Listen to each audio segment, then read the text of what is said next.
दिनांक 5/5/2020 दिन मंगलवार इंटर के संस्कृत पुस्तक से रघुवंश महाकाव्य द्वितीय सर्ग, जो महाकवि कालिदास द्वारा रचित है, इसे आज हम लोग पढ़ेंगे। सारांश के रूप में मनु के वंश में उत्पन्न राजा दिलीप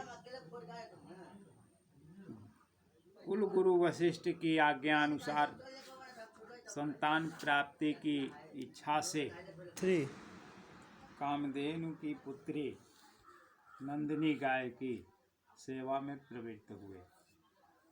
प्रातः काल होते ही जब रानी सुदक्षिणा नंदिनी गाय की पूजा कर चुकी और उसका बछड़ा दूध पी चुका, तब राजा दिलीप ने नंदिनी को जंगल में चरने के लिए छोड़ दिया और स्वयं उसके पीछे पीछे चल पड़े।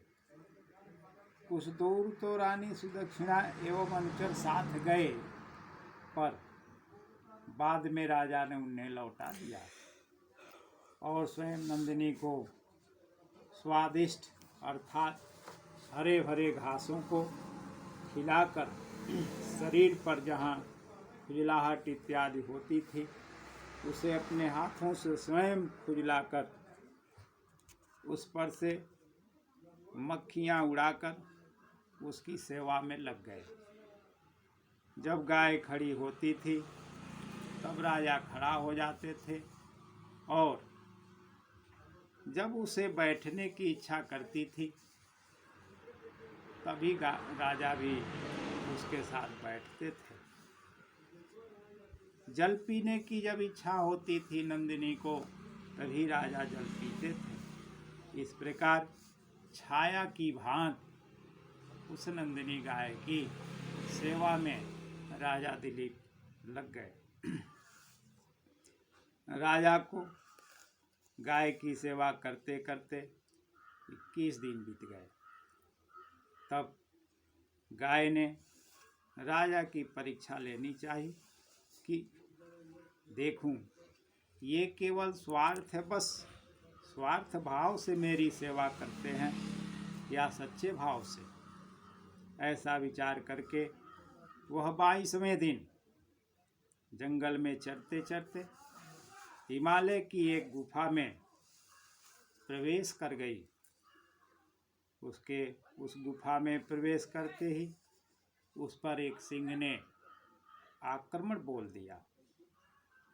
राजा ने उसकी जान बचाने के लिए ज्यों ही तरकश से बाण निकालने का प्रयास करते हैं, त्यों ही राजा का हाथ, राजा की अंगुलियां उस तरकश से चिपक गई। इस प्रकार से तब सिंह ने मनुष्य की बोली में कहा, राजा, मैं कुंभोदर नाम का भगवान भोलेनाथ का सेवक हूँ।